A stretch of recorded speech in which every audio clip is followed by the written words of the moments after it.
항상 그렇지만 조금 적게 쓰려고 해도 많아지는 게 어쩔 수 없나 봅니다. 그리고 위에서 말씀드렸다시피 지금 방금 제가 말씀드렸던 부분이 너무나 중요하기 때문에 자세하게 낱낱이 설명을 드린 거고요. 그러면 로맨스와랑 관련돼서 한번 우리가 상식적으로 하나의 이야기를 한번 풀어볼게요. 우리가 여러분이 좋아하는 사람이 있습니다. 그래서 그 여러분들이 좋아하는 사람에 대해서 당연히 많이 알고 싶어 하겠죠. 그래서 그 사람의 전화번호, SNS 계정, 사진, 세부사항, 그 사람은 무엇을 좋아하고 뭘 먹고 싶어 하고 어떻게 하면 그 사람의 마음을 얻을 수 있을까와 같은 수많은 고민을 하게 되죠.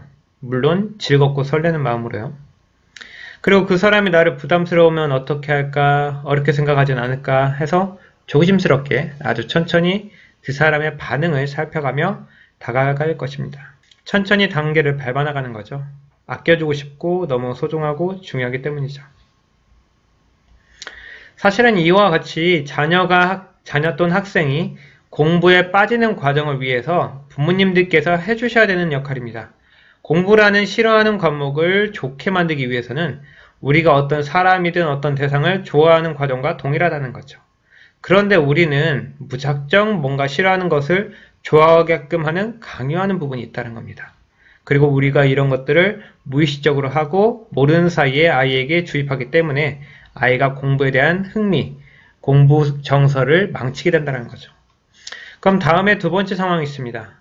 여러분들에게 정략결혼, 즉 부모님이 자신의 이득이나 목적을 위해서 그 자녀의 의사와 상관없이 결혼시키는 것을 정략결혼이라고 합니다. 여러분들에게 정략결혼을 하기로 한 사람이 있습니다. 그래서 부모님께서 만나라고 했고 그 사람과 만나고 사귀어 결혼에 꼴인한다면 미래에 대해서 보장이 되고 안정적이고 나만의 삶을 살 수 있을 거라 주변으로부터 많은 이야기를 듣게 됩니다. 저 사람은 돈이 많아. 다 너 잘 되라고 하는 거잖아. 저 사람 만나면 인생이 펴. 이미 엄마랑 아빠랑 결정한 거야. 엄마가 언제 너한테 안 좋은 거 시킨 적 있니? 세상에서 내가 원하는 것만 다 할 수는 없는 거지. 내가 좋아하건 싫어하건 중요한 건 아니야. 그냥 만나. 라고 누군가가 여러분들에게 사랑이라는 연애를 강요한다면 여러분들은 어떤 기분이 들까요? 물론 여러분들 부모님들 말씀 중에서 보통 틀린 내용이 없을 거라고 생각합니다. 왜냐면은 내가 가장 사랑하는 대상이고 나를 가장 사랑해주는 그리고 나에게 좋지 않은 일을 시킬 리 없다라고 생각하는 게 부모님의 마음이겠죠.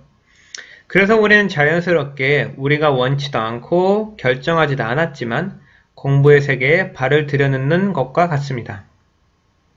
하지만 이러한 방식이 너무나 어렸을 때부터 자연스럽게 이루어졌기 때문에 부모와 자녀 모두 이 상황을 알지 못하는 거죠. 당연히 그랬어야 했다고 생각했고 그래서 처음에 사랑하는지 알았고 사랑인 줄 알았고 실제로도 처음 해봤더니 나쁘지 않았던 거죠. 생각보다. 그러다가 정말 사랑에 빠지는 경우가 있잖아요. 그와 마찬가지로 공부도 그렇게 시작했다라는 겁니다. 하지만 여러 가지 부작용이 당연히 생기기 마련이겠죠. 그리고 그 사람이 실제로 내가 좋아하지 않는 사람, 상황이라는 것을 결국에 알았을 때는 이미 발을 뒤져놓은 상태고 나락에 빠지는 경우가 많죠. 내가 평소에 관심 없던 사람에 대해서 우리는 궁금하지도 더 이상 알고 싶어 하지도 만나고 싶지도 않습니다. 그냥 의무감에 마지못해 만나는 거죠. 그를 즐겁게 해야 될 이유도 그와 만난 순간이 재밌을 이유도 없죠. 그 과정에서 우리도 모르게 잘못된 연애관, 사랑을 갖게 될지 모릅니다. 이런 연애처럼 공부도 마찬가지예요. 학생들이 자기가 선택하지 않은 것, 자신이 관심 없는 거에 대해서는 더 이상 알고 싶어 하지도 만나고 싶지도 않거든요. 그래서 학교에서 끝나고 나면 다시 찾아보고 싶지도 않고 돌아보고 싶지도 않고 복습도 하기 싫고 그것에 대해서 자기 스스로 생각해야 될 마음도 없는 거죠. 그래서 앞으로 20살이 돼서 자신들이 써먹을 활용이 높은 지식이라 할지라도 지금 당장 싫은 겁니다. 그래서 두뇌 역시도 기억하기 싫은 거죠. 그런데 이런 문제가 수년에 걸쳐서 우리도 모르는 사이에 발생되고 있고 자연스럽게 학습에 대한 오해를 만들고 있습니다. 그런데 그로 인해서 받는 상처는 생각보다 심해요. 그리고 부작용도 심합니다. 왜 그러냐면은 첫 번째로 우리가 급변하는 정보화 사회에 살고 있고 안정적인 직업에 대한 소멸이 예상됩니다. 그리고 이직이 보편화되고 우리가 한 직업에서 평생 동안 살 수 없는 상황에 이르게 되었고 새로운 정보가 물밀듯이 쏟아져 내리고 있기 때문에 근데 우리가 이 상황에서 우리의 생각이 정치되거나 멈춘다라고 생각하면 결국에 새로운 정보나 지식을 받아들일 수 있는 평생학습자가 되지 않고 낙오자로 전락하게 되는 거죠. 정말 안타까운 점은 이 문제는 대체로 아이가 교육을 시작하는 초등학교 저학년부터 이미 발생되고 고착화된다는 점입니다. 그리고 많은 사람들이 이러한 현상이 너무나 당연하기 때문에 심각성에 대해서나 그 이유를 전혀 감지하지 못한 이유죠. 그러니까 누군가는 이렇게 이해할 수 있죠. 그러니까 적당한 직업을 갖고서 안정적인 삶을 산다고 하는 거, 그거 그렇게 나쁜 것이냐?